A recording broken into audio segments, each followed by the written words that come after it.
Lynchburg City School leaders are moving forward with a plan to close T.C. Miller Elementary School at the end of this school year. School leaders spent hundreds of thousands of dollars on studies, only to go back and forth on what to do over the past 4 years. ABC 13's Hayden Robertson dug through those studies and questioned school leaders on whether spending that money was necessary. Lynchburg City School leaders have developed a plan for the future. The division's new plan deals with declining enrollment, school consolidation, and major infrastructure upgrades. But how did they get here? I submitted a Freedom of Information Act request asking for the documents pertaining to the hiring of 2 consulting firms, Dominion 7 and Education Solutions MGT.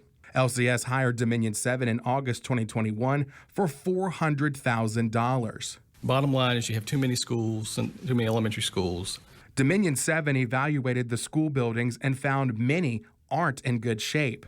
These are pictures from their study showing the major needs for renovations.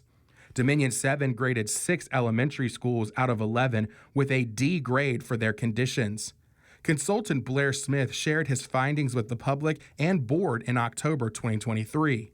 You've never had, you don't have, and you will not have enough financial resources to take care of what you've got. Following that study, LCS hired Education Solutions MGT from 2023 to 2024 for a total of $180,932. They created the 4 scenarios for leadership to choose that involved closing schools. In total, LCS spent nearly $600,000 on both consulting firms. In September 2023, the school board voted to close Dearington and T.C. Miller elementary schools. Just 1 month later, they switched to adopt a plan from the MGT study to close Sandusky and T.C. Miller elementary schools. 9 months later, the school board voted to rescind that decision. Finally, in March 2025, Interim Superintendent Dr. Ben Copeland and his team created this plan to repurpose T.C. Miller into a pre-K hub. The board approved that plan in April. I reached out to LCS on April 14th for an interview. A week later, they declined the request. I followed up with an email to Dr. Copeland, both deputy superintendents, and all 9 school board members asking how this plan was created.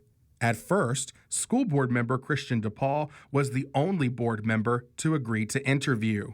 It was a simpler process to move the students that back closer to home, as opposed to keep them in the realm of being transferred over to T.C. Miller.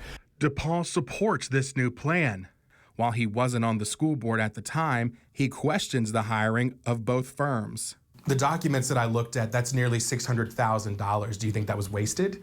Waste is a relative term. I would not have done it. I would not have thought it to be a good move. $600,000 when you can glean some information from that. If you're not using every single bit of it, yeah, you can say some of it was wasted. A day before I sat down with DePaul, I attempted to speak with Dr. Copeland and other school board members. Dr. Copeland. Mr. Andrews, can I borrow you for a second? Are you able to answer any questions about my email to you all, school board members, on the hiring of Dominion 7 and MGT? No, not at this time. Over a week later, LCS called and told me Dr. Copeland agreed to sit down and answer my questions. Understanding the declining enrollment, it was the right time to look at how you could take an existing building and use it for a greater purpose. While Copeland was not with the district when they hired both firms, I wanted to know the impacts their findings had on his plan. Some of what was developed in those plans was considered in this. LCS looked at nearly $600,000. The exact number is $580,932 for both of those consulting firms. Would you say that was money well spent? Yeah, that's one where I don't know that I'm in a position to comment. I'd say part of that, as I mentioned, the Dominion 7 piece was definitely money well spent. I don't know as much about the MGT study. I haven't spent a lot of time looking at that.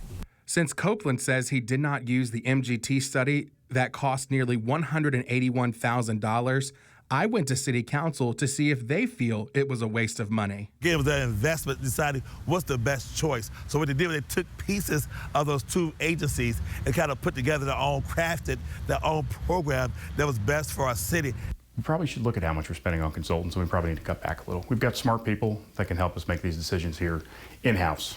You need to really use that money wisely, and then probably use the suggestions that they put forward, or if you're going to decide something other than that, then maybe don't invest in the consulting firms.